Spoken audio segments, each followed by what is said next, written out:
Destellos de lente, globos meteorológicos, ilusiones ópticas, gases de pantano. El 95% de los avistamientos de ovnis son explicables y descartables. Pero el 5% restante tiene suficientes testigos y pruebas como para ser tomados en serio. La periodista Leslie King ha investigado estos casos durante más de 10 años, enfocándose en las pruebas y testimonios más creíbles. He trabajado con oficiales de alto rango, pilotos, generales y un exgobernador estadounidense para demostrar que en verdad existe un fenómeno físico. Viene en esta dirección. Viene hacia acá. Un gran objeto triangular. Era ovalado y oscuro. ¿Como un disco? Más como un ovni. Hoy, nuevas pruebas en grabaciones de audio, datos de radar y testimonios inéditos hacen que una parte de este selecto 5% sea imposible de ignorar. Es hora de corregir los registros.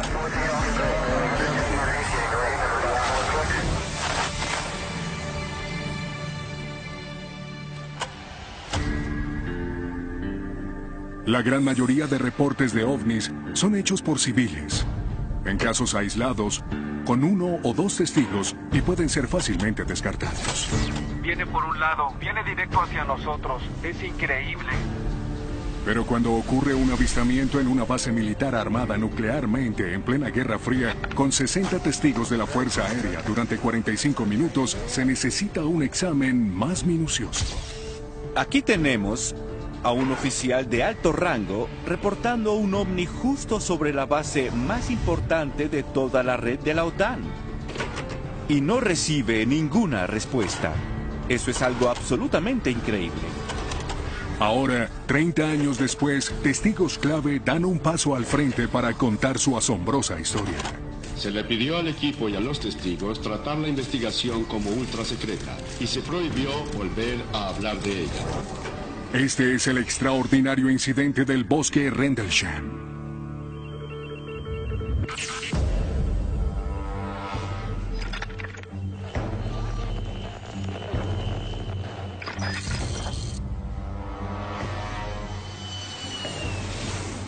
Soy el coronel Charles Holt. En 1980 era subcomandante de la Fuerza Aérea en Bentwaters, Woodridge, Inglaterra. Para entonces, esa era la unidad de combate más grande del mundo libre. Nuestra misión como instalación de la OTAN era estar siempre preparados.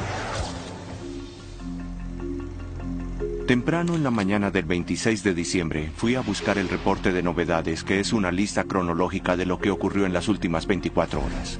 Cuando entré en la oficina, el sargento en la recepción comenzó a reír. Me dijo: «Coronel, no va a creer esto. Anoche, 3 de nuestros hombres estuvieron en el bosque cazando ovnis. Informaron que creían haber visto una aeronave descender. Cuando fueron a investigar, tuvieron algún tipo de experiencia». Yo les respondí: «Al respecto, anota que vieron algunas luces y déjenlo así por ahora». Holt espera que las historias de ovnis se olviden, a pesar de los rumores en la base sobre una extraña nave vista en el bosque durante la noche de Navidad. Pero en cuestión de días se ve forzado a actuar. 2 noches después tuvimos la fiesta de Navidad. Acabábamos de cenar y esperábamos el postre cuando el teniente de aviación nos dijo al comandante de la base y a mí: «Debemos hablar. El ovni volvió a aparecer». Estaba seguro de que podía resolver eso. Tomé mi grabadora de bolsillo que siempre llevo conmigo y un PN-27, que es un contador Geiger, y salimos al bosque. Más tarde, la noche del 27 de diciembre de 1980, el coronel Holt va con un equipo de 4 oficiales, entre ellos un comandante de aviación y un experto en desastres, hacia el supuesto lugar donde aterrizó la nave 2 noches atrás. ¿Quién diría que encontraríamos a la mitad de los oficiales de seguridad allí? Entre 5 y 7 vehículos todoterrenos, camionetas de 6 puestos tratando de iluminar el bosque. Pensé, es un desastre para la opinión pública. Por eso les pedí que terminaran con eso y que volvieran a la base con lo que pudieran llevar. Tomé mi pequeña grabadora y fui al bosque con un reducido grupo al supuesto lugar de aterrizaje. Hallamos una pequeña marca. Esta zona parece alterada.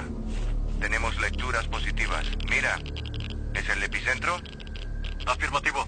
Holt y su equipo hallan 3 hendiduras con forma de triángulo en el supuesto lugar del aterrizaje. ¿De qué clase de lectura se trata? Tengo 7 décimas aquí. ¿7 décimas en el centro? Sí. Las lecturas de radiación son 10 veces mayores a la normal o al nivel histórico, lo que sugiere que hay algo más sobre el avistamiento de lo que pensaba Holt al comienzo. Había marcas del lado de los árboles que daban al lugar y algunas ramas en el suelo. Al mirar arriba, vimos una abertura entre los árboles. Era evidente que algo había bajado a través de ellos. Durante la investigación oímos que los animales de granja, como las vacas y gallinas, se alteraron por un breve instante y luego hicieron mucho silencio.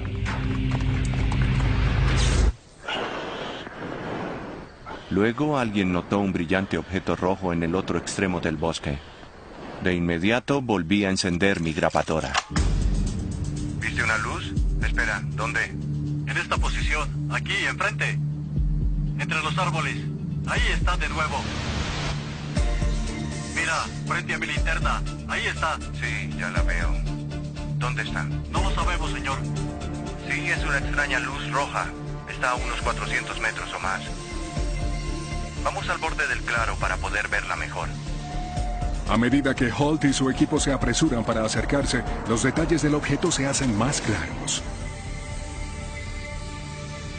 Era ovalado, de color naranja rojizo, y goteaba algo como metal derretido que caía al suelo. Tenía un centro oscuro. Era de color negro intenso y esto parpadeaba, casi como un ojo. Se movía horizontalmente entre los árboles a casi 2 metros del suelo, zigzagueando y rebotando un poco como si buscara algo. Definitivamente estaba bajo un tipo de control inteligente. La descripción de Holt coincide con muchos otros avistamientos de ovnis. A menudo, los testigos reportan óvalos rojos que se mueven y buscan como si estuvieran bajo control inteligente. Pero para Holt y los otros oficiales, su experiencia se convertiría en cualquier cosa menos normal. Parece que se mueve un poco en esta dirección. Está más brillante que antes. Viene hacia acá. Definitivamente viene hacia acá. No tengo ninguna duda. Esto es extraño. Lo vimos durante unos 2 o 3 minutos. Y de repente se dividió silenciosamente en otros 5 objetos blancos y todo desapareció. Esto nos conmocionó a todos. Pensaba que nunca podría explicarlo. Nadie jamás lo creería. Es demasiado extraño. De repente alguien miró hacia el norte y dijo, miren, ¿qué es eso?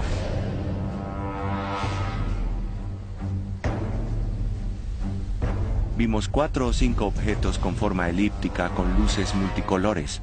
Estarían a una altura de casi 1000 metros. Se movían a gran velocidad con movimientos angulares y repentinos. Oímos muchas voces en las radios. Siempre tuvimos problemas para comunicarnos, había mucha interferencia. Algunos dijeron que proyectaba una luz sobre los almacenes de armas y nos pusimos nerviosos por lo que ocurriría. Se alejan muy rápido. El que está a la derecha también se aleja. Van al norte. Se aproxima desde el sur, viene hacia nosotros. De repente uno pasa sobre nosotros, se detiene y nos proyecta una luz a los pies. Cuando la luz bajó, nadie se movió. Creo que nadie lo hizo, todos estaban impactados. Pensé que debía haber alguna razón para esto. ¿Se comunicarían? ¿Era un arma? ¿Una advertencia? ¿Qué hacemos ahora? Holt y sus hombres quedan paralizados por la nave que se posa sobre ellos. La experiencia les resulta desconocida a estos profesionales militarmente entrenados. Nunca había visto algo así y mientras estábamos ahí de pie, de repente, desapareció. Pensaba que eso no tenía ninguna explicación real. ¿Para qué involucrarme? Eso no iba a impulsar mi carrera. Más de 60 miembros de la Fuerza Aérea avistaron ovnis en el transcurso de las 2 noches que comprenden el incidente de Rendlesham.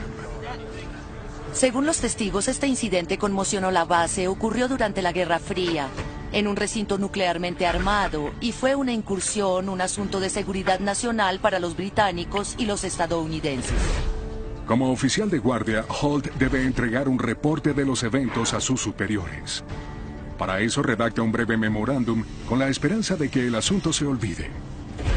Como la base se ubica en Inglaterra, el memorándum es reenviado al ministro de Defensa británico, quien declara el evento como de poca importancia para la defensa y cierra el caso.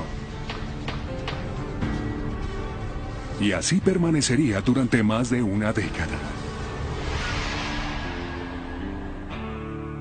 Me llamo Nick Pope. Trabajé para el Ministerio de la Defensa durante 21 años. A principios de los años 90, dirigí el proyecto Omni. Mi trabajo era investigar avistamientos y determinar si había pruebas de alguna amenaza potencial para el Reino Unido. En 1994, Nick Pope hace una revisión del caso del incidente del bosque Rendlesham. Una de las cosas que me motivó fue la aparente falta de cualquier respuesta formal al reporte del coronel Holt. Él fue uno de los oficiales de más alto rango que haya reportado el aterrizaje de un ovni en las cercanías de dos de las bases más importantes de la OTAN. Y no recibió ninguna respuesta. Eso es algo absolutamente increíble. Pope realiza un estudio exhaustivo de 3 años y descubre muchos errores clave en la investigación, incluida una confusión sobre la jurisdicción. El incidente del bosque Rendlesham involucró las bases gemelas de Bentwater y Woodbridge. Estas eran bases de la Fuerza Aérea estadounidense en suelo británico. Por eso había una completa confusión sobre quién estaba a cargo. Otro problema fue que el lugar de aterrizaje del objeto no identificado no fue acordonado de inmediato. La gente iba y venía contaminando el lugar. Debió haber sido rastreado con un detector de metales. Debieron tomar muestras del suelo, pero no ocurrió. Tras años de revisión, Pope descubre uno de los errores más graves de la investigación original. Me preguntaba si el ovni había o no sido rastreado por un radar. Uno de los testigos dijo que por un momento hubo un objeto sin correlación que sobrevolaba las bases durante 2 o 3 vueltas del radar y luego desapareció. Pero cuando los estadounidenses reportaron esto al Reino Unido, la fecha estaba errada. Es decir, el ministro de la Defensa veía una noche equivocada. Y para cuando notamos el error, la cinta del radar había sido destruida. La investigación original había sido fatalmente saboteada. Pero Pope iría más lejos que solo identificar las fallas de la investigación. Pronto se reuniría con un testigo que se acercó tanto que llegó a tener contacto con una de estas sorprendentes naves y creó asombrosas imágenes de un ovni nunca antes vistas.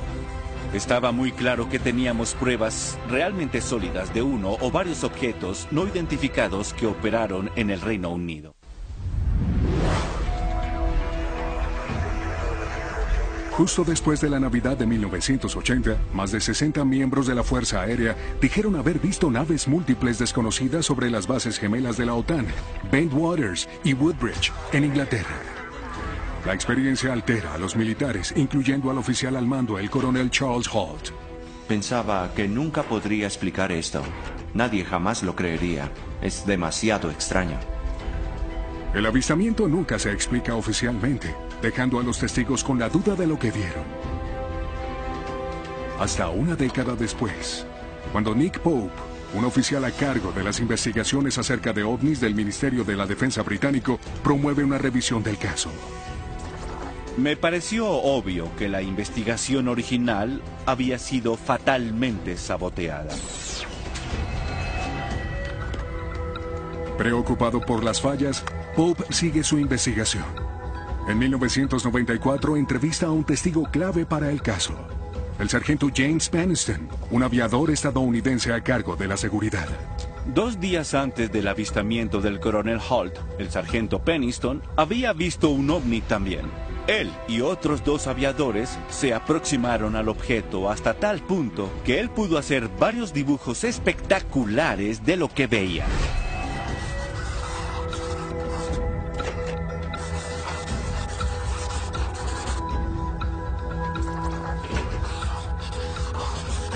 Claramente Peniston se acercó mucho.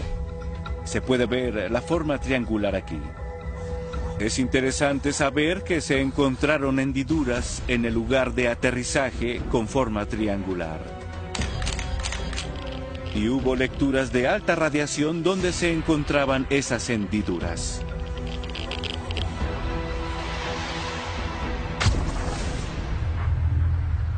A medida que los tres nos acercábamos a la nave, tuvimos problemas con las radios. El aire que nos rodeaba estaba cargado eléctricamente y podíamos sentirlo en la ropa, la piel y el pelo. Nada de mi entrenamiento me preparó para lo que estaba viendo.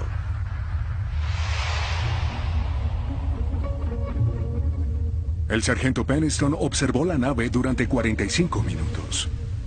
Uno de los datos más intrigantes fueron los extraños símbolos que vio a un costado, que dijo que le recordaban a los jeroglíficos egipcios, y los dibujó en su cuaderno de novedades.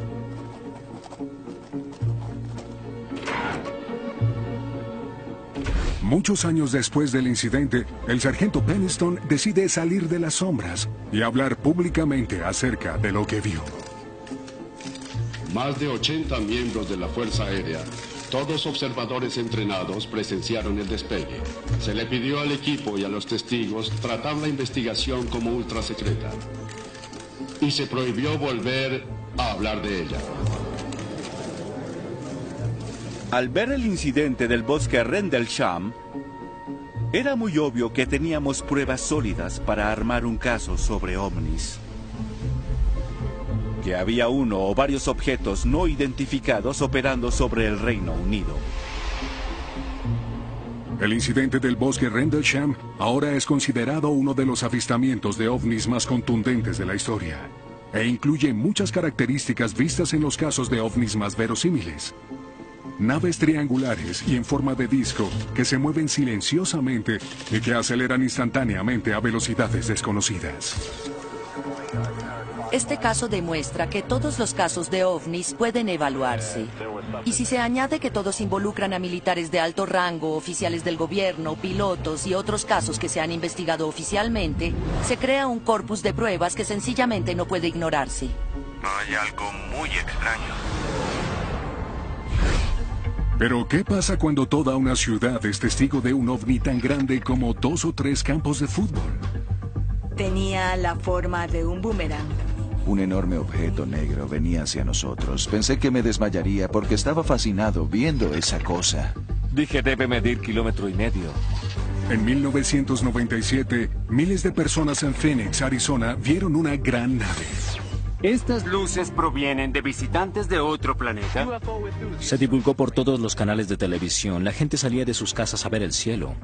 Ahora, nuevas pruebas son presentadas en uno de los casos de ovnis más duradero de la historia. Básicamente se desató el infierno y hubo un bloqueo total. Las explicaciones oficiales son analizadas. La Fuerza Aérea señaló que las bengalas fueron arrojadas a las 10 p.m., pero los testigos hicieron reportes hasta 1 hora antes de que fueran arrojadas. Usar esa excusa es una burla hacia lo que vieron miles de personas. Y un exgobernador hace una revelación sorprendente. Sabía más de lo que dije sobre las luces, sobre Phoenix. Estas son las luces de Phoenix.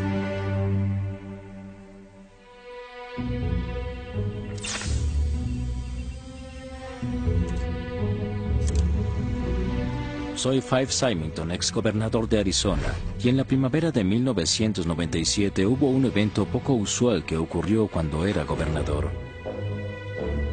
Supongo que mucha gente lo conoce como las luces de Phoenix. Fue la noche del jueves 13 de marzo de 1997 a las 8:30 p.m.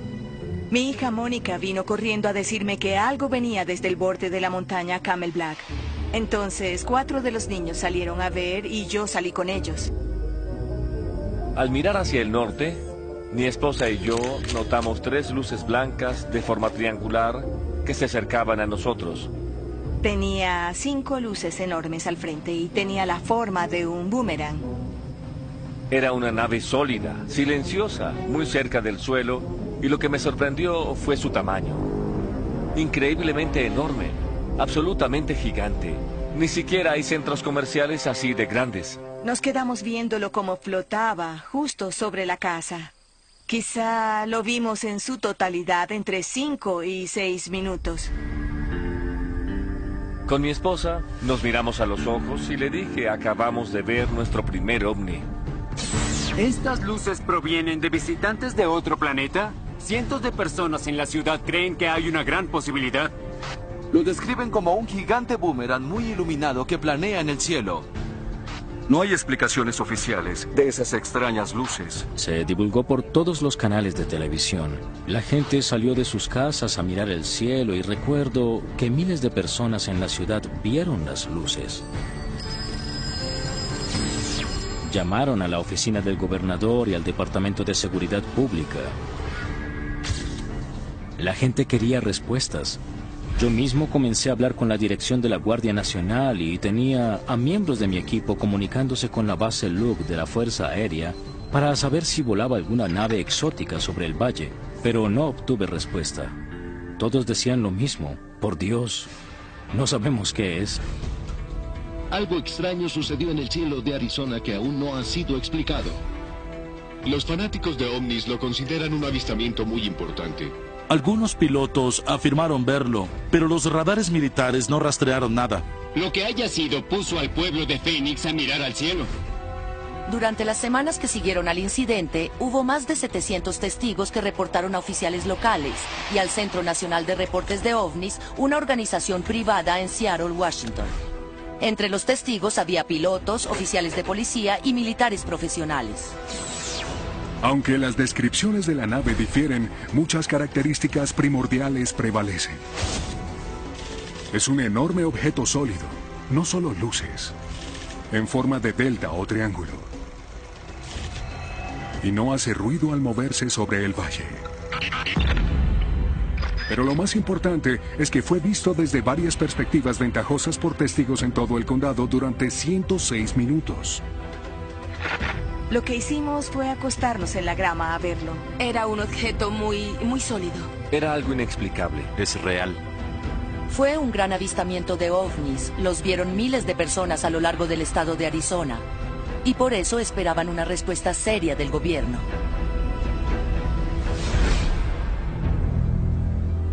Uno se puede imaginar la histeria colectiva que reinaba en nuestra comunidad sobre lo que había pasado y sobre qué haríamos al respecto. Ordenaré una exhaustiva investigación de este suceso y haremos las averiguaciones necesarias para llegar al fondo de esto. Estaba investigando, quería obtener respuestas, pero todos los medios oficiales trataban de negar haberlo visto, lo que me sorprendió. La concejal Barwood tomó las riendas. Ella llamó al senador John McCain, quien fue el primero en conseguir información de la Fuerza Aérea. La Fuerza Aérea le dice al senador McCain que las luces eran bengalas arrojadas por la Guardia Nacional entre las 9:30 y las 10 p.m. Pero como los avistamientos comenzaron a las 8:15 p.m., más de una hora antes de que se arrojaran las bengalas y en otros lugares de la ciudad donde fue visto el ovni, esto no logra explicar lo que muchos testigos vieron. Fueron arrojadas cerca de las 10 de la noche al sureste de Phoenix. No estaba en la ciudad o en el condado. Lo que mi esposa y yo vimos ocurrió a las 8:30. Creo que este enorme objeto apareció cerca de las 8:30 y las autoridades lo encubrieron arrojando las bengalas a las 10. ¿Fue un evento intencional? Sí. Lo que resultó confuso fue que las luces que aparecieron en televisión esa noche eran de las bengalas. Estas luces provienen de Porque visitantes. el video de las noticias fue tomado a las 10 p.m. cuando arrojaron las bengalas. Extraños puntos de luz. Pero eso no explica lo que vieron los testigos. Las bengalas fueron arrojadas 2 horas después de que comenzaron los avistamientos. Eran 2 eventos separados.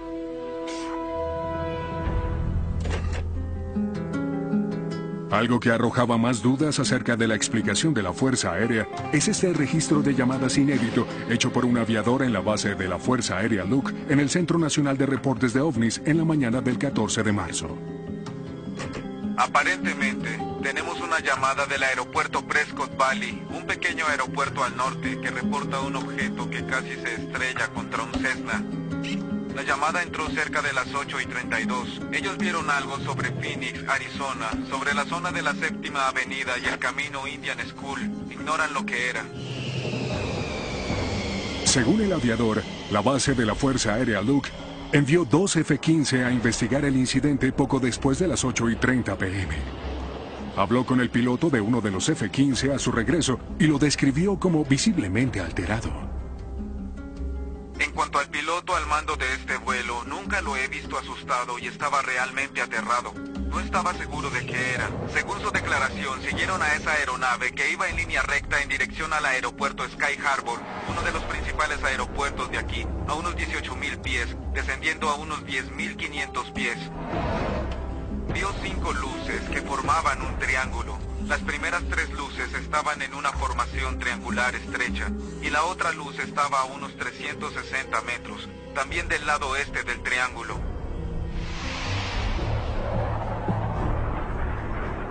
Se asustó mucho y luego de que aterrizaron en la base tuvimos un bloqueo. El infierno se desató y cerraron la instalación. A pesar del impactante testimonio, la Fuerza Aérea niega categóricamente el encuentro.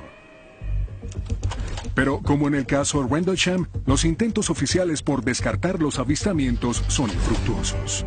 Era una historia que no desaparecería y el gobernador debía encararla. El gobernador Fay Symington está decidido a averiguar de dónde provienen esas luces. Las luces de Phoenix alcanzarían importancia nacional cuando el gobernador Symington revela datos asombrosos. Sabía más sobre las luces, sobre Phoenix. Ahora escolten al acusado a la sala para que todos podamos ver al culpable. Es hora de corregir los registros. Cuando se tiene un cargo público hay que ser muy cuidadoso al tratar con temas sensibles y volátiles como los avistamientos de ovnis. Lo cierto es que si uno es funcionario público y comienza a hablar de ovnis, será atacado porque es algo increíble. Hoy comenzamos el programa con esas extrañas luces. De un lado se veían esas En 1997, miles de personas vieron un ovni en Phoenix. Los reportes describían una nave en forma de delta del tamaño de varios campos de fútbol. Como la nave de Rendlesham, fue vista desde varias perspectivas durante 106 minutos.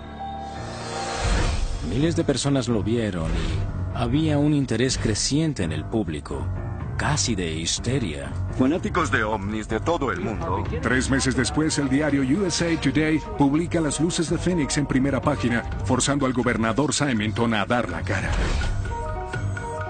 Recuerdo que a principios de junio había mucha publicidad. De repente estábamos asediados. Por eso organicé una conferencia de prensa para que la gente calmara un poco sus emociones. El 19 de junio, Symington ofrece una rueda de prensa en la que anuncia que el misterio ha sido develado. Ahora le pediré al oficial Stein y a sus colegas que escolten al acusado a la sala para que todos podamos ver al culpable. No dejen que se me acerque mucho, por favor. Esto demostrará que ustedes se toman todo muy en serio. Fue una parodia muy divertida, pero por desgracia fue tomada de forma equivocada. Fue un insulto. Estoy muy ofendido, al igual que muchos testigos, porque mucha gente pudo haber hablado. Pero en vez de eso, se aislaron y se negaron a hablar por esa razón, por ser ridiculizado. Estaba muy molesta porque sé lo que vi y no me gustó ese tipo de actitud. Cuando esa cosa estuvo sobre mi casa durante 5 minutos, a alguien debería importarle. Esa rueda de prensa molestó a mucha gente y me arrepiento de eso. Pero lo que en realidad me hizo sentir mal fue que sabía más de lo que dije sobre las luces de Phoenix. Y la verdad es que debía hablar antes más abiertamente de mis propias experiencias. El 13 de marzo cenaba con mi familia y teníamos la televisión encendida. Yo estaba muy informado sobre las noticias del ovni y dije, me voy en el auto hasta Lincoln Drive, pasando por Squaw Peak, para ver si puedo saber qué sucede. Cuando llegué aquí había gente caminando y disfrutando el parque. Estuve aquí entre 5 y 10 minutos y alguien dijo, miren eso, hacia el noroeste estaba una enorme y gigantesca nave, a poco más de 1000 metros. Ocupaba toda una parte del cielo y se podía ver otra nave a lo lejos. Los aviones se veían como mondadientes comparados con el tamaño de esta nave. Vino hacia nosotros sin hacer ningún ruido, apenas moviéndose con cuidado. Se movía suavemente, no muy rápido. Planeó sobre Squaw Peak. Y así pudimos apreciar la magnificencia de su silueta. El gobernador Symington observa el objeto durante casi un minuto antes de que se aleje a toda velocidad a través del valle. Desapareció de repente. Yo serví en la Fuerza Aérea y he volado durante toda mi vida adulta y nunca había visto algo así antes. Obviamente tenía capacidades aeronáuticas increíbles, algo que va mucho más allá de cualquier cosa que tengamos en el inventario. Pero pensé guardar silencio al respecto porque era el gobernador y si comenzaba a hablar de esto, aumentaría la histeria colectiva. No podía ignorar el hecho de que debía gobernar. Symington guardó silencio durante su segundo periodo, pero 15 años después, el ex gobernador les da una lección a todos los funcionarios públicos. En lo que concierne al gobierno, todos estamos orientados a tener una explicación para cualquier cosa. Y es difícil para entidades del gobierno decir, no lo sé o no podemos explicarlo. Eso es admitir vulnerabilidad. Pero aprendí la dura lección sobre este tema basado en mi propia experiencia. Los funcionarios públicos deben ser más abiertos y más valientes para tratar con asuntos como este. Debemos resolverlos legítima y objetivamente, y si no sabemos qué es, deberíamos decir no sabemos. Es hora de arreglar cuentas y hacer lo correcto. Los detalles de lo que se vio esa noche de marzo de 1997 aún se debaten ávidamente y el caso de las luces de Phoenix permanece irresuelto. Lo que quedó claro es que el caso reveló la urgente necesidad de un estudio de ovnis, un proceso gubernamental oficial para recibir e investigar los reportes. Justo como es ahora, el pueblo estadounidense no cuenta con un cuerpo oficial al que puedan recurrir si tuvieran algún tipo de evento que consideraran necesario reportar. Es interesante que en lo que respecta a la comunidad de aviadores, la AFA insta a sus empleados a no notificar a nadie acerca de un avistamiento de ovni. En realidad están diciendo en su propio manual que nosotros, el gobierno estadounidense, no queremos escuchar absolutamente nada sobre avistamientos de ovnis.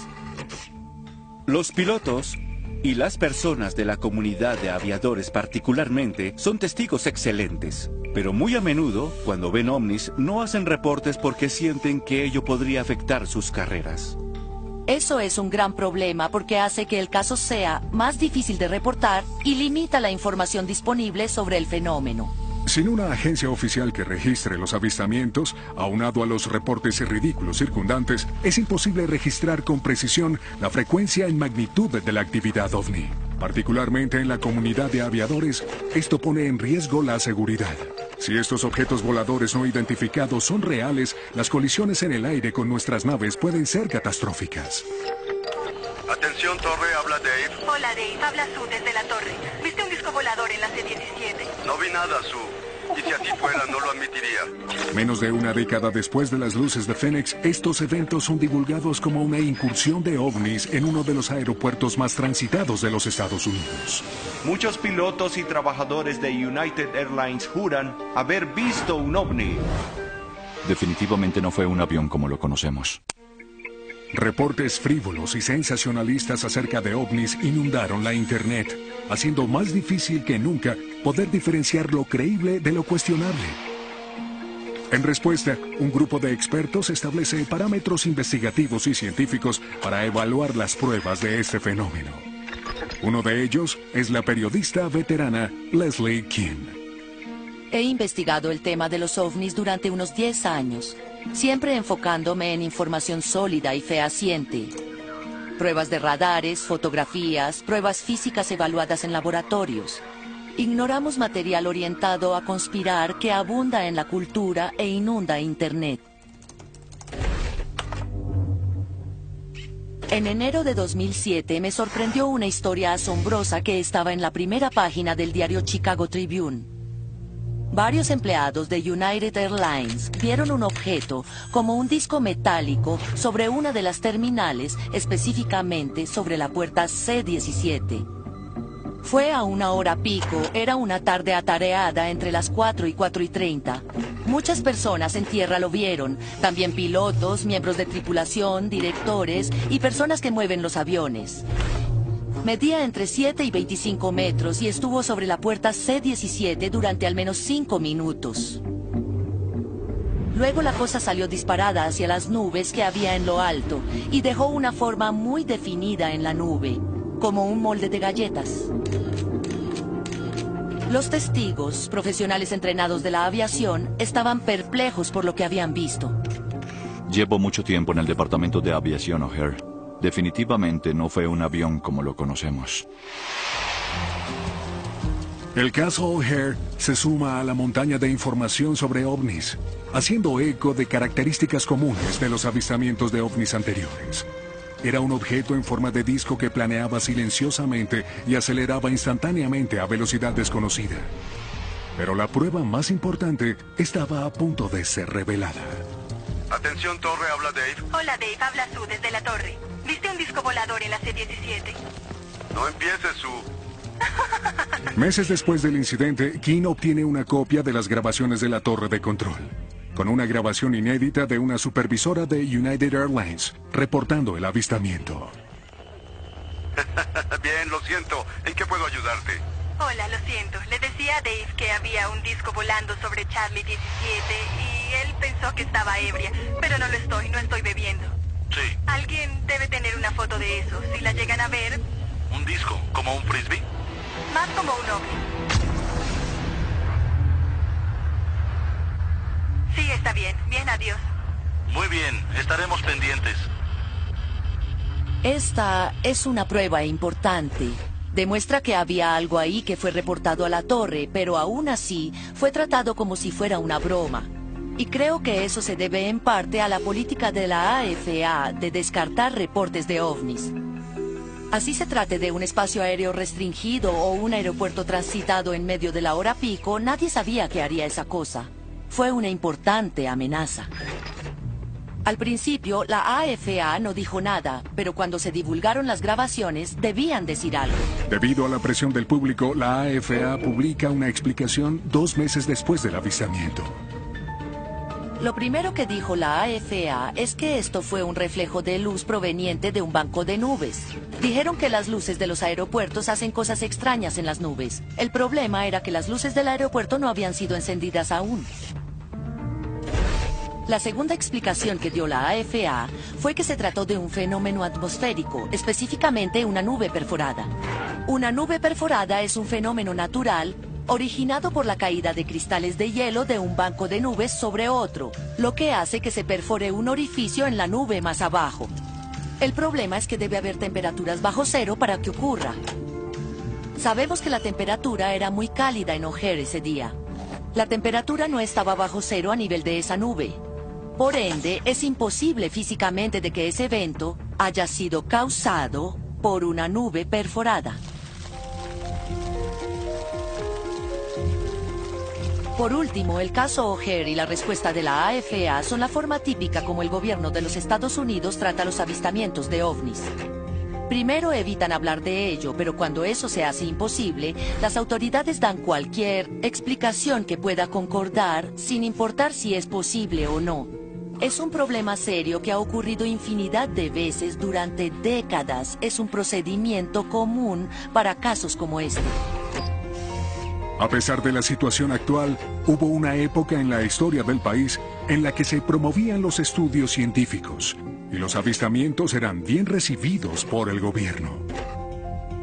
Durante los últimos 3 años, un gran número de personas sanas y confiables se han visto involucradas en el tema de los platillos voladores. Leemos y hablamos al respecto, preguntándonos sobre estos reportes de fenómenos extraños en los cielos. Estoy convencido de que es algo de origen extraterrestre. En los años 50 y 60 hubo muchos avistamientos reportados. Había mucha cobertura en los medios y el gobierno no podía decir qué ocurría. Esto fue durante la Guerra Fría, por lo que había gran preocupación en la opinión pública sobre cosas inexplicables en el cielo. Entonces el gobierno creó una agencia adscrita a la Fuerza Aérea llamada el Proyecto Libro Azul, cuyo propósito era recopilar reportes del público e investigar casos. El proyecto Libro Azul fue lanzado oficialmente en 1952. El equipo de 5 personas recibió más de 1.500 reportes solo durante el primer año. Yo iba conduciendo hacia el norte por la autopista 101 cerca de las 3 de la tarde. Noté unas luces azules que opacaron las de mi avión. Miré a mi derecha y vi en el cielo 3 tubos de luz fluorescente. Estaba sorprendida. Prácticamente pasó volando sobre mi cabeza.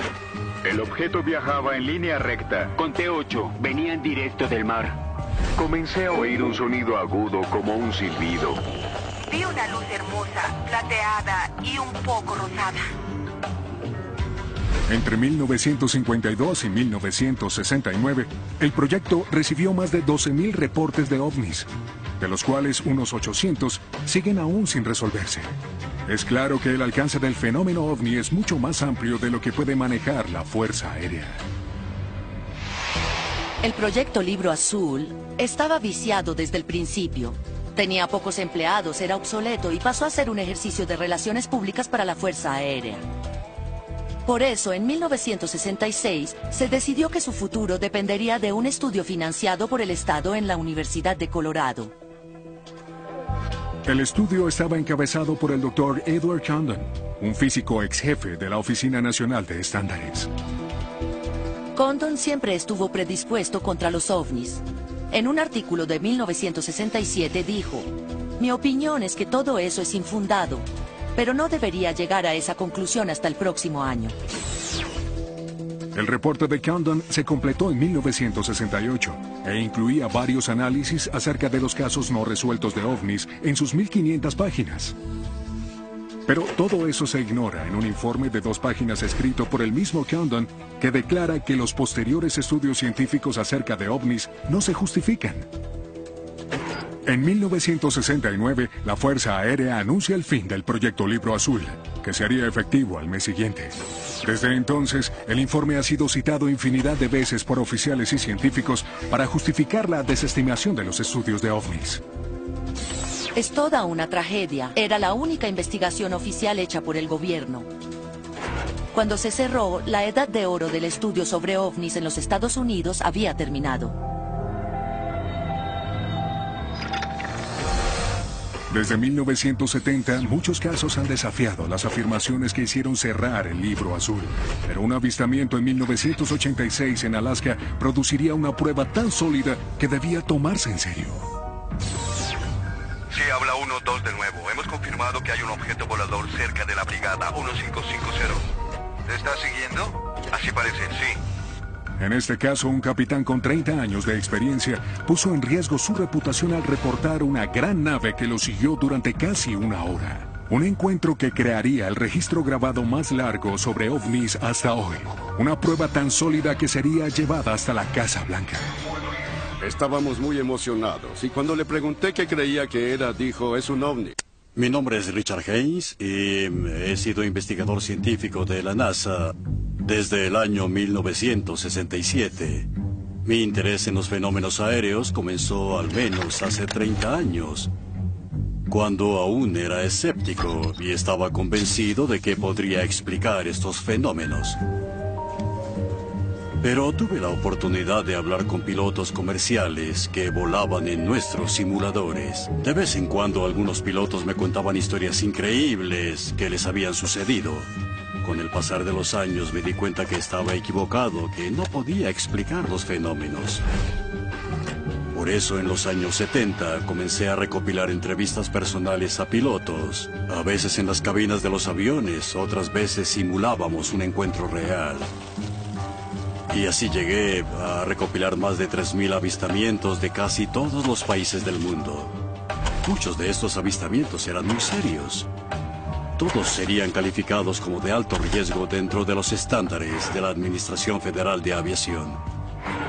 Por eso, en aras de preservar la seguridad aérea, creamos el CENARFA, el Centro Nacional de Aviación sobre Reportes de Fenómenos Anómalos. CENARFA es un centro de reportes para pilotos y controladores aéreos que quieran reportar avistamientos de una forma confidencial. Esto es muy importante, porque muchos pilotos temen por sus carreras. Creen que serían ridiculizados y eso implica que si alguien ve cosas mientras vuela, no está apto para volar un avión. Eso es absurdo. Le hemos dado la vuelta a esa situación. Habla 1-2 de nuevo. Hemos confirmado que hay un objeto volador cerca de la brigada 1550. ¿Te está siguiendo? Así parece. Cambio. En 1986, el CENARFA se entera sobre un avistamiento en Alaska que sería uno de los casos de pilotos más conocidos. Un investigador clave es el ex jefe de la división de la AFA, John Callahan. Fui el director de la División de Investigaciones de Accidentes y de la División de Evaluación de la AFA. La regla era que si alguna novedad se presentaba o había algún accidente, nosotros debíamos saberlo antes de que se disparara el humo. En algún momento de enero del 87, recibí una llamada de Alaska diciendo que un ovni siguió un 747 japonés en el aire durante 31 minutos. Los medios se enteraron, querían más información y nadie sabía qué decirles. Yo les dije, está bajo investigación. También les dije que recopilaran toda la información, las grabaciones de voz, los registros de computadora y militares y las enviaran en el vuelo de medianoche al centro de enseñanza AFA. Callahan conforma un equipo con analistas de la AFA quienes sincronizan el radar con la transmisión de radio del piloto. El resultado fue grabado en este video por Callahan y será una pista esencial para resolver el caso. Aquí vamos. Centro Anchorage. Aquí Japan Air 1628. Tenemos a la vista dos objetos como a 1500 metros adelante. Radar rastreando la nave. El capitán Kenju Terauchi es un capitán con experiencia de Japan Airlines que llevaba un avión de carga 747 de París a Tokio. Creyó haber visto algún tipo de prueba militar muy avanzada. Cuando observó su radar a bordo, notó un gran objeto a unos 11 o 15 kilómetros delante de él y llamó a la AFA para saber si tenían algo transitando por su ruta. Japan Air 1628, ¿podría identificar el tipo de aeronave que ve? ¿Podría diferenciar si se trata de militares o civiles? Aquí Japan Air 1628. No podemos identificarlo, pero sí podemos ver que tiene luces de navegación y luces estroboscópicas. Al ver estas pruebas de radar, el equipo de Callahan puede confirmar el objeto no identificado cerca del avión de Terauchi. Pero es en esta inédita entrevista hecha por el Dr. Haynes con el piloto japonés lo que ilustra los detalles extraordinarios de la nave. Lo que me dijo era totalmente sorprendente. Era un objeto enorme, más grande que su propio avión. Tenía la forma de una nuez grande, tanto como 3 o 4 portaaviones. Emitía luces y una nave más pequeña iba y venía hacia la nave más grande. ¿Cuánto tiempo le tomó moverse desde la posición de las 12 en punto? Fue muy rápido. Yo lo miraba, pero mis ojos no pudieron seguir su movimiento. El capitán Terauchi no inventó excusas para estar asustado. Dijo que tenía mucho miedo. El capitán y su primer oficial esperaban una colisión y estaban sujetándose. Tan grave como eso fue. El controlador de Anchorage se tomó en serio el avistamiento. Su próximo paso fue confirmar la presencia del objeto con la base de la Fuerza Aérea Elmendorf. Parece que estoy recibiendo los primeros datos. No sé si están errados o algo. Negativo, no están errados. Quiero que siga rastreando el área para ver si consigue algún código y verifique que no tiene naves operando en esa área. Afirmativo, no tenemos a nadie ahí ahora. El militar vio los objetos. El controlador que opera los radares también los ve. Según el piloto, hay una gran nave por aquí que se queda con él por un rato. Japan Air 1628. Señor, haga un giro de 360 grados a la derecha e infórmenos. Entendido, 360. Cuando el capitán Terauchi se aproximaba a Fairbanks, recibió autorización para realizar un giro de 360 grados. Quería alejarse rápido de ese objeto que se encontraba a su izquierda. Tal vez supuso que el objeto continuaría en línea recta y él iría hacia la derecha dejándolo atrás. Pensamos que se había ido porque solo podía ver nuestras luces de giro. Recuerdo que pensé que todo estaba bien y nada había pasado. Luego, cuando giré de nuevo en dirección a Anchorage, lo vimos de nuevo. Nos siguió durante todo el giro de 360 grados. Habla 1-2 de nuevo. Hemos confirmado que hay un objeto volador cerca de la brigada 1550. ¿Lo está siguiendo? Así parece. Cambio. Cuando Terauchi hizo su giro de 360 grados, el objeto giró en redondo con él. Lo que es muy interesante porque debía estar volando más rápido que ese avión para dar el giro. Por eso el fenómeno debió haber estado bajo un buen control, quizás inteligente para mantener una posición precisa con el avión. El piloto y el copiloto lo ven. La base militar y el controlador de Anchorage lo rastrean en el radar. Además, un avión de pasajeros de United Airlines cercano también reporta tránsito desconocido en el área. Los avistamientos de Alaska comparten muchas características con los casos de ovnis más verosímiles, incluyendo Rendlesham, Phoenix y Chicago. Es un objeto enorme en forma de disco. Se mueve bajo aparente control inteligente y es capaz de alcanzar velocidades desconocidas. Y lo más sorprendente, el encuentro dura 55 minutos y abarca más de 560 kilómetros. Esto le proporcionó a la AFA una gran cantidad de información. Ocurren anomalías cerca de la antena, tanto en el radar como en los faros, reportes que son inexplicables. Los analistas armaron un gráfico que explica cada movimiento del 747 y hasta un ciego pudo haber visto que ahí había un objeto. Pero yo creí que se trataba de un avión furtivo, descartando que fuesen ovnis. Cuando Callahan vuelve a Washington, revisa el material con un equipo de científicos de la Casa Blanca. Había 3 científicos del equipo de Reagan, había otros 3 que eran de la CIA, y les reproduje la grabación 3 veces. Pero sí podemos ver que tiene luces de navegación y luces estroboscópicas. Cuando terminó el video, todos estaban emocionados, estaban ansiosos. Morían por poner sus manos sobre esta información. Era la primera vez que tenían más que varios minutos de registros de radar para continuar. Luego el sujeto de la CIA apunta al monitor y dice: este evento jamás ocurrió. Nunca. Nunca estuvimos aquí, lo aseguro. Confiscaremos toda esta información y todos guardarán el secreto. Entonces le dije: ¿qué cree que sea? Aún pienso que es un portaaviones. Y dijo: es un ovni. 2 meses después de la reunión de Callahan, la AFA publica una explicación oficial del avistamiento, que como en Phoenix y Chicago intenta borrar el fenómeno. Dijeron que fue un faro descompuesto, que era un objeto fantasma, que era una mancha, que nunca sucedió. Pero los pilotos japoneses no ven objetos fantasmas, ni manchas, ni faros descompuestos. Solo vemos un punto o una barra en el radar. Hay que confiar en lo que diga el piloto que hay allí.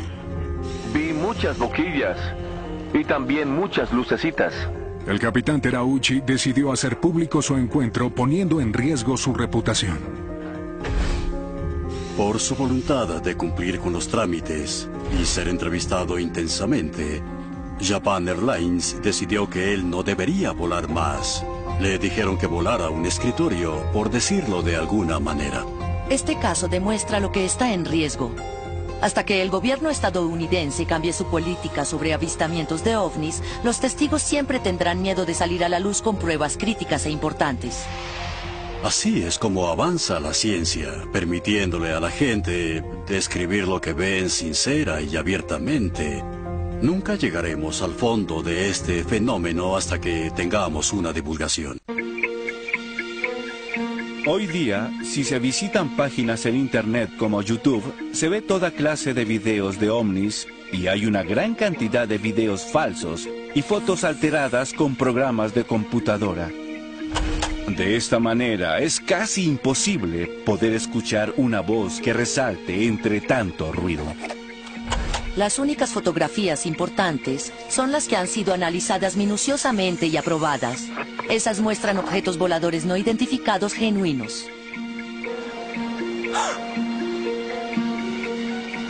Uno de los videos de ovnis más vistos en la red, con más de 17 millones de reproducciones en YouTube, es este, supuestamente grabado en 2007 en la isla de Haití. Además de otras imágenes enviadas por Internet, esto emocionó a los seguidores del fenómeno ovni.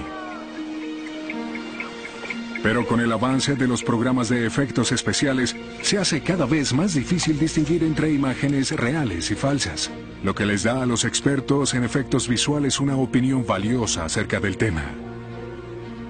Soy Doc Trumbull y me dedico a hacer películas de ciencia ficción con efectos especiales. Trabajé en 2001 Odisea en el espacio, Encuentros cercanos del tercer tipo, Blade Runner, Viaje a las estrellas, la película. Vivo de hacer naves nodrizas, naves espaciales y ovnis. Hoy tenemos una situación en la que todo el que tenga una computadora puede hacer ovnis. Puedo hacer ovnis falsos en mi teléfono celular. Están por todos lados. Mi creencia personal es que existe algo muy real, pero nunca he visto una fotografía que no haya podido duplicar o falsificar digital, óptica o fotográficamente para hacerla ver igual. Por eso soy mi peor enemigo en ese tema, porque sé lo que es posible. Durante su último proyecto, Trumbull comparte su opinión sobre la autenticidad del video de Haití de 2007. Me parece que es muy bueno. No creo que sean ovnis reales, pero creo que es un efecto especial muy bien elaborado porque hay movimientos de cámara muy dinámicos que se ajustan al movimiento irregular de la cámara con el movimiento del objeto. Parece que tienen una nave con trayectorias balísticas, lo que le da sentido a que vuelen en formación. Pero ocurren muchas cosas que hacen perder la ilusión hasta cierto punto, donde, bueno, congelaré la imagen. Miren estas dos palmeras. Son idénticas. Esta hoja, esta otra, esta y esta, en realidad son de una fotografía que tenía una palmera y se puso en dos lugares. En verdad, es la misma palmera dos veces. Eso no ocurre naturalmente, eso es imposible de lograr. Ocurren otras cosas, como cuando esta cosa pasa entre los árboles y, aunque sea una luz muy brillante, no afecta a estas hojas en lo absoluto. Debería haber más luz entre estas hojas, algún tipo de luz intermitente y alguna interacción, pero no hay nada. Bien, es buen trabajo, pero yo no lo creo.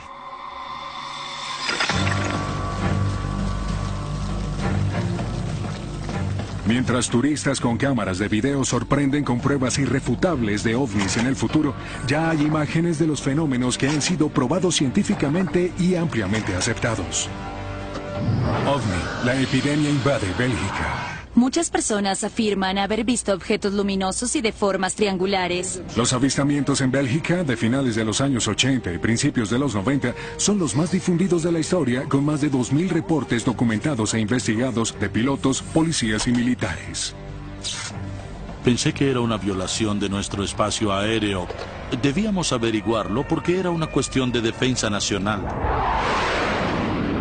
La epidemia de avistamientos de 18 meses puso nervioso al gobierno belga y le dio a la comunidad científica la prueba de ovnis más concluyente hasta ahora. Cuando la vi me dije, por Dios, esto es demasiado. Admito que lo primero que pensé es que todo esto era un montaje. Esta es la ola belga. Bruselas, Bélgica.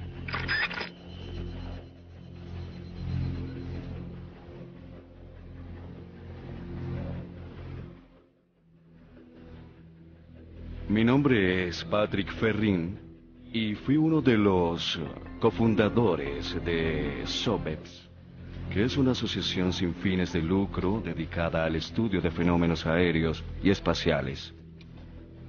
En 1989, la situación estaba muy tranquila en Bélgica con respecto a los ovnis. Era tan tranquila que decidimos cerrar la asociación porque ya no había avistamientos. Y repentinamente comenzaron a ocurrir cosas extrañas en la zona de Epen. Históricamente hablando, este fue el comienzo de la ola de ovnis de Bélgica. 29 de noviembre de 1989, 17 horas.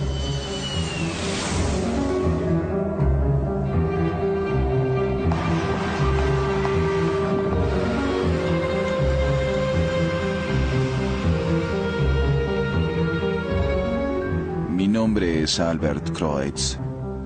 Para la noche del 29 de noviembre de 1989, yo era operador en la estación de policía de Epen.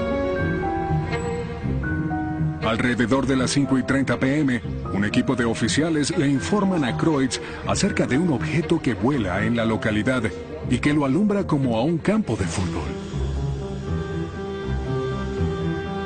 Bromeé con ellos ya que era finales de noviembre y se acercaba el Día de los Inocentes en la región. Entonces luego gritaron: "Observa por la ventana del último piso y lo verás".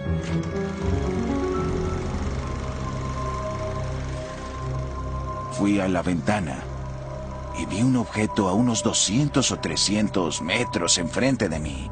Era como un bote y flotaba en el aire. Verlo fue espectacular. Me hizo pensar que no estábamos solos en este planeta, ni en el universo. Me pareció precioso.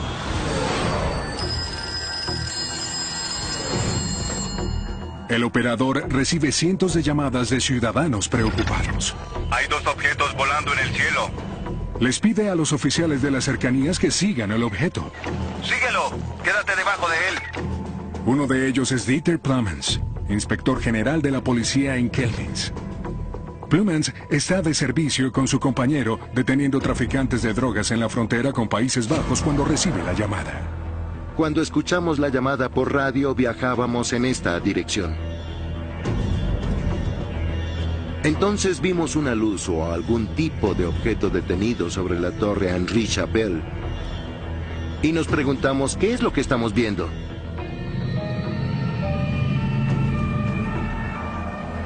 Les dije que siguieran y observaran el objeto. Así que lo siguieron hasta Henri Chapelle, donde el objeto levitaba inmóvil sobre el asilo de ancianos Belle. Creo que este es justo el lugar donde nos detuvimos. Vimos un enorme objeto sobre nosotros con luces redondas en las tres puntas.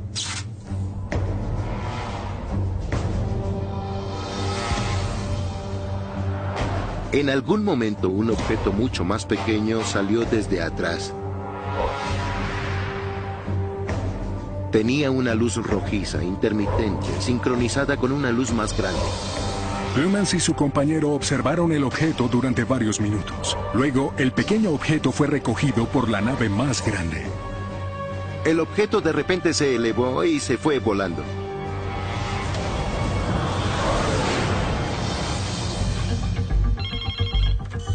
Los informes de Kreutz y Plumens estaban entre los muchos que se hicieron esa noche. En total, 13 policías reportaron una nave triangular no identificada en 8 lugares diferentes de Epen. Mi esposo vio algo increíble anoche. Cerca de 60 reportes más se reciben esa noche sobre una cantidad de avistamientos que atraerían la atención de los medios a nivel internacional, obligando al gobierno belga a dar explicaciones. Fue una noche histórica porque los reportes de avistamiento fueron muy parecidos. La mayor sorpresa es que esto apenas era el comienzo. OVNI, la epidemia invade Bélgica. Muchas personas afirman haber visto por un largo tiempo objetos voladores luminosos y que tienen una forma triangular. ¿Vieron un extraño fenómeno en el cielo, un ovni? El día después del 29 de noviembre, hubo una gran cobertura de los medios. Estaba en televisión, en los periódicos, en todos lados. Inmediatamente tomamos el auto y nos dirigimos a Epen para entrevistar a las personas que lo vieron. Grabación de voz auténtica. Mi esposo vio algo absolutamente increíble anoche. Era un objeto enorme con rayos de luz que lo siguieron varios minutos hasta que él llegó a casa. No se atrevió a llamar a nadie porque temía que lo dejaran en ridículo. Me pareció importante informarles. Recopilamos 150 avistamientos diferentes en la misma área que describían casi la misma cosa. Tenía forma de triángulo. Un triángulo. Un gran triángulo, sí. Un enorme objeto oscuro y triangular. Cada una de sus puntas tenía una fuerte luz blanca. Eran como las luces de aterrizaje de un avión, pero mucho más fuertes y brillantes. En medio del triángulo había una gran luz roja intermitente. Lo que es muy interesante es que en 1989 no se reportó ningún objeto triangular. Y para entonces, en ovnilogía se hablaba mucho de platillos voladores, discos y cosas por el estilo, pero no de objetos triangulares ni tampoco oscuros. Eso era algo nuevo. Son reportados avistamientos de ovnis en la frontera belga. Los avistamientos en Bélgica del 29 de noviembre atraen la atención internacional, provocando una respuesta inmediata del gobierno.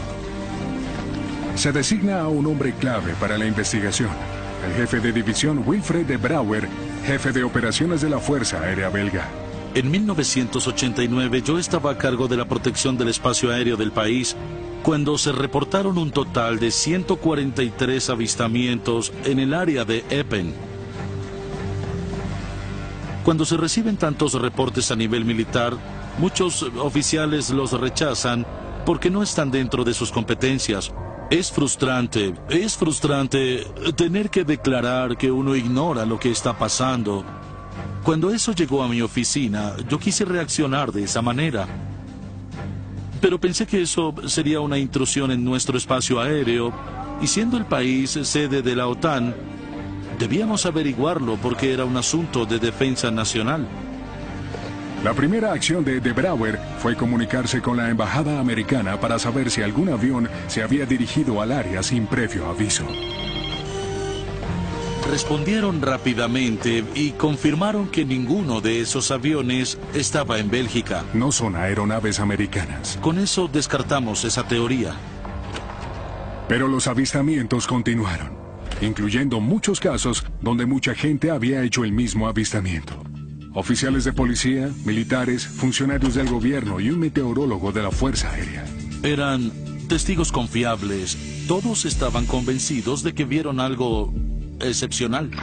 Uno de los casos que más intriga a de Brouwer ocurrió 2 semanas después del avistamiento inicial, cuando unos testigos reportaron una nave en forma triangular cerca de Ernach. De Brouwer se asombra, sobre todo por el testimonio del coronel André Amond, ingeniero civil y director de la infraestructura del ejército belga.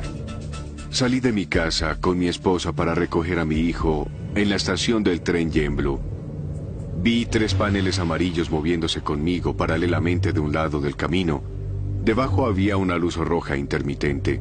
No sabía qué era. Mi esposa dijo que quizá se trataba de un avión, pero yo quería verlo, así que me detuve. Y el objeto se detuvo con mi auto. Así que aceleré y bajé la velocidad 2 o 3 veces. Y cada vez el ovni lo hacía conmigo. Luego el ovni se movió detrás del bosque Sartre-Nash. Así que giré a la izquierda y me detuve en una pequeña colina frente a una granja. El ovni salió detrás de los árboles por allá. Vi una enorme luz blanca acercarse hasta casi 100 metros de nosotros. Diagrama del coronel Amond. Se podía oír el tráfico de la autopista y a un tren pasando como a 1 kilómetro de ahí. Pero en ningún momento oímos algún sonido proveniente de este objeto, que teníamos apenas a 100 metros de nosotros. Lo observamos entre 6 y 8 minutos. Luego mi esposa dice, Andrés, sube al auto, esto no me está gustando nada. En ese momento la luz blanca retrocede y se aleja al este tan rápidamente como un parpadeo.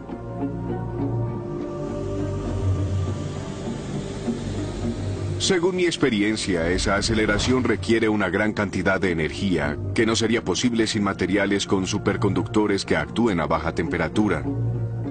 Hoy, 20 años después, solo sé una cosa, que no hay objeto hecho por el hombre que pueda hacer lo que hizo ese objeto ese día. No lo había entonces y aún no lo hay. Es imposible. El coronel Hammond envía su reporte al ministro de Defensa y es uno de los muchos militares que convencen al gobierno belga de que había que actuar. Establecimos un procedimiento para enviar en el futuro aeronaves que puedan identificar estos avistamientos, pero bajo ciertas condiciones. Primero, los testigos deben reportarle a la policía, quien debe confirmar el avistamiento para luego llamar a una estación radar que tiene la autoridad para enviar aviones F-16.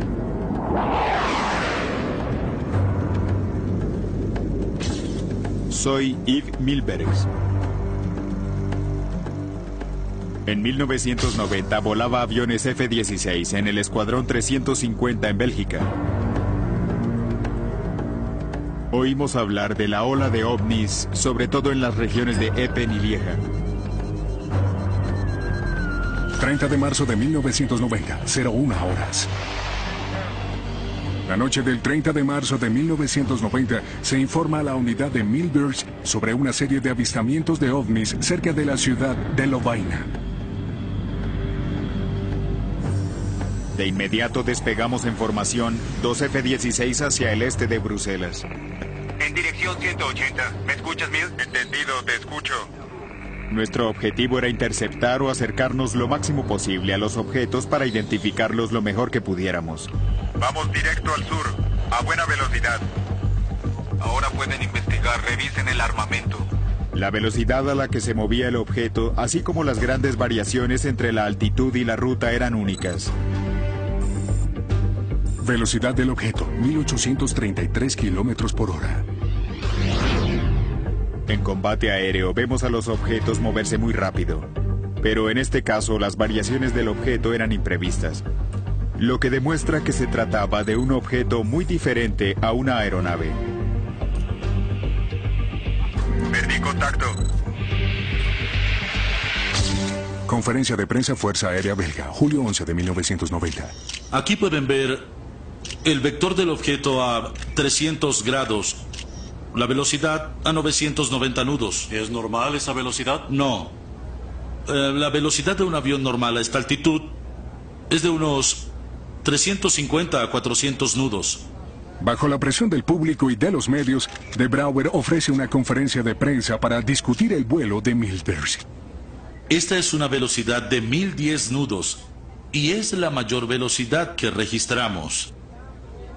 Los F-16 registraron objetos a velocidad normal, pero repentinamente cambiaron y aumentaron la velocidad a una mucho más alta que la del sonido. Esto no puede hacerlo ninguna aeronave convencional. La aceleración llevó a los objetos de 150 nudos a 500 nudos en cuestión de segundos. Por desgracia, solo uno de los radares de nuestros F-16 proporcionó la suficiente información para ser analizada, lo que significa que no pudimos comparar las cintas para limpiarlas de interferencia electromagnética, que es un reflejo de un objeto, a veces en tierra, que viaja por la atmósfera y rebota en el radar del F-16. Por esta razón, no estamos totalmente seguros de que se trató realmente de algún objeto. Debido a fallas en la grabación del segundo radar, los funcionarios del gobierno no pudieron verificar el testimonio de los pilotos, pero Milbergs sigue convencido. Creo que hubo un objeto en ese lugar ese día. Teníamos testigos en tierra, estaciones de radar y aviones. 3 fuentes diferentes que veían el mismo objeto a la misma hora y en el mismo lugar. Hubo algo en el aire esa noche. Los avistamientos de la ola belga son sorprendentes y convencen a De Brouwer y a otros investigadores acerca de su veracidad. Lo que no tenían era algo irrefutable, una prueba que llevara los reportes por completo al mundo de la ciencia. Una noche de primavera, en una población cercana a donde todo comenzó, la prueba llegaría. Y los resultados significarían más de lo que habían imaginado. Admito que lo primero que pensé es que todo se trataba de un montaje. Más de un año después de que comenzó la ola belga, los reportes de ovnis continúan llegando a la oficina del cofundador de SOBEPS, Patrick Ferrin. Durante casi 18 meses recopilamos muchas observaciones y conocimos a varios cientos de personas. Y también obtuvimos más de 60 fotografías de objetos voladores no identificados y casi la misma cantidad de videos.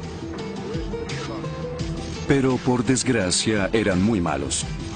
Lo único que se podía ver era puntos de luz sobre un fondo oscuro.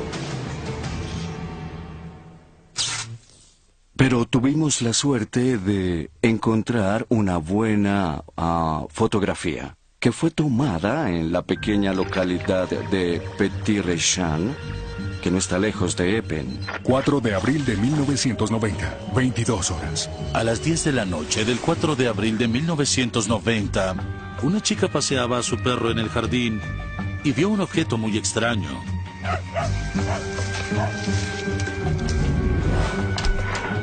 Entró a casa y le dijo a su novio: «Tenemos algo extraño afuera, ¿podría salir a ver?».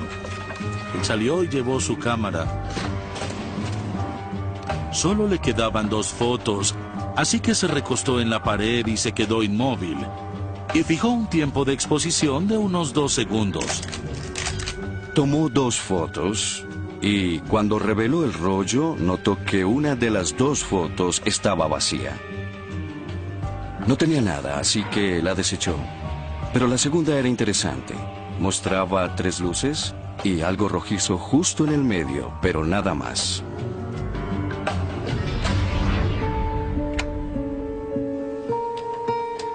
Recibí la original y cuando la vi me dije: por Dios, esto es demasiado. Y admito que lo primero que pensé es que se trataba de un montaje. Entonces construí un pequeño modelo y traté de reproducir lo que había en las fotos. Inmediatamente comprendí que no era un montaje.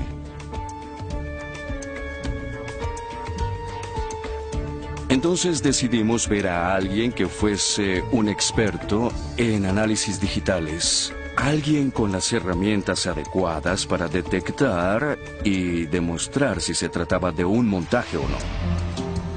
La diapositiva es estudiada intensamente durante un año por el profesor Marc Acherois, un físico nuclear de la Real Academia Militar en Bruselas. El análisis del profesor Acherois del componente azul de la diapositiva muestra que un lado del objeto triangular está perfectamente enfocado, pero los otros 2 lados están borrosos. Esto prueba que el objeto tiene un movimiento independiente. No era un montaje. La diapositiva es analizada por científicos de todo el mundo, incluyendo al profesor André Marion, un físico nuclear de la Universidad de París. El profesor Marion descubrió que había un campo magnético alrededor de ese objeto, porque observó un patrón similar a la reacción de las fibras de hierro en un campo magnético. Los hallazgos del profesor Marion crean la suposición de que la nave pudo haberse movido usando un sistema de propulsión magnetoplasmadinámico, un motor impulsado electrónicamente que usa un campo magnético para generar impulso. Tal sistema podría explicar la falta de viento y ruido reportado por los testigos. En la historia de los estudios de ovnis, la fotografía de Petit-Rechamp resalta como una de las pruebas más convincentes de un avistamiento hasta hoy. No solamente reafirma los miles de reportes de toda Bélgica, sino que muestra muchos de los atributos de los casos de ovnis más verosímiles. Es una nave triangular que se mueve silenciosamente y acelera a velocidades desconocidas. Lo interesante sobre los avistamientos de Bélgica es que en el Reino Unido tuvimos una ola similar de avistamientos 3 años después. Muchos testigos mencionaron a un gran ovni de forma triangular con 3 luces en la parte inferior de la nave y una luz cambiante más grande en el centro. Es evidente que en ambos casos los gobiernos ven esto y llegan a la conclusión de que estamos tratando con un fenómeno real. La ola belga es sorprendente no solo por la gran cantidad de avistamientos, más de 2000, sino por la precisión con que fueron reportados y oficialmente investigados. Duró casi 18 meses. Y de repente, no hubo nada más. De los 2000 casos reportados, se investigaron 650. De esos 650, 500 siguen sin explicación. La pregunta de qué son sigue abierta. E ignoro la respuesta. Eso es seguro. Solo puedo decir lo que no fue. No fue un avión, no fue un helicóptero, no fue un dirigible, ni un Zeppelin, ni un ultraligero, ni un avión no tripulado. Nada de eso. La ola belga sigue siendo un misterio. Y hasta ahora, 20 años después, los testigos tienen más preguntas que respuestas. Estoy frustrado porque después de 20 años nadie ha dado una explicación. Efectivamente había 2 objetos en el cielo. No tenemos explicación. Nunca vi un objeto volador similar antes o después de ese día. Y aún hoy no sé qué era. ¿Era algo extraterrestre? No sé, podría ser. Solo puedo hablar de lo que vi en ese momento.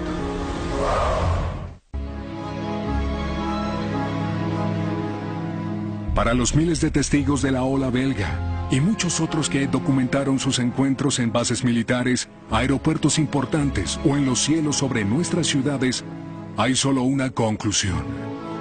Hay algo ahí afuera y debemos tomarlo en serio.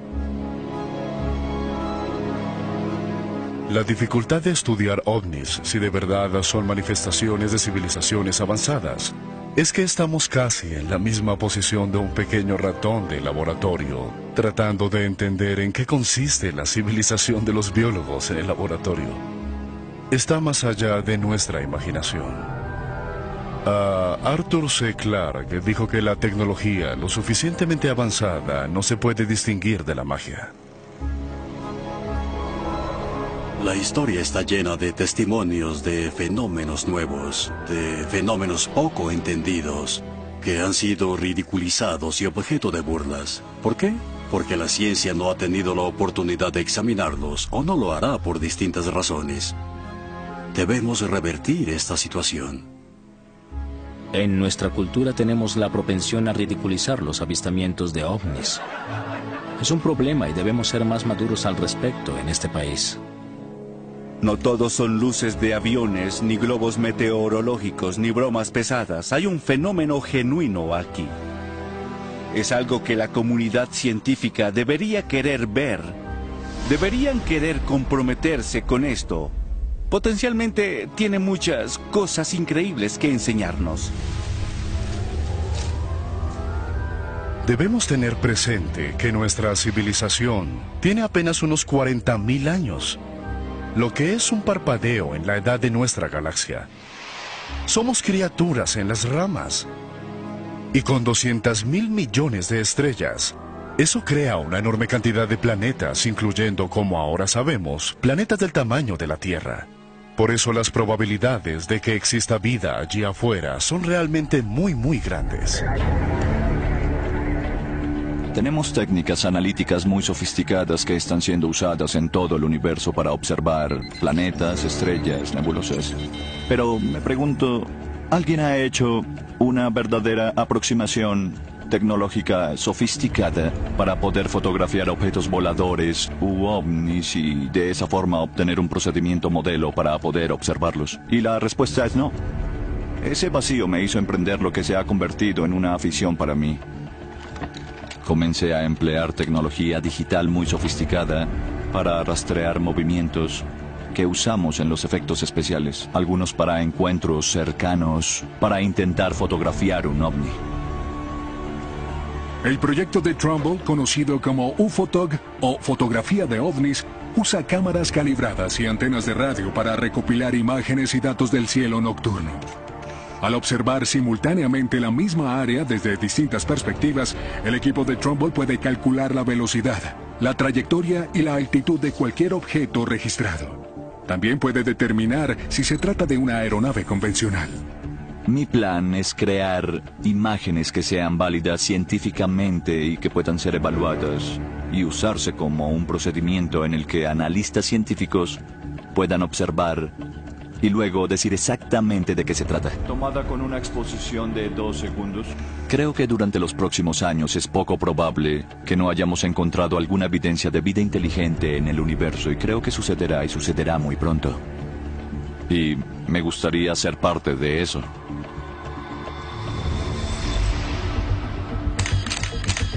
Es emocionante estar involucrado en una investigación de ovnis. Hay mucha oportunidad de que obtengamos información incluso más sólida. Pero debemos ser cuidadosos y mantenerla en los estándares más altos.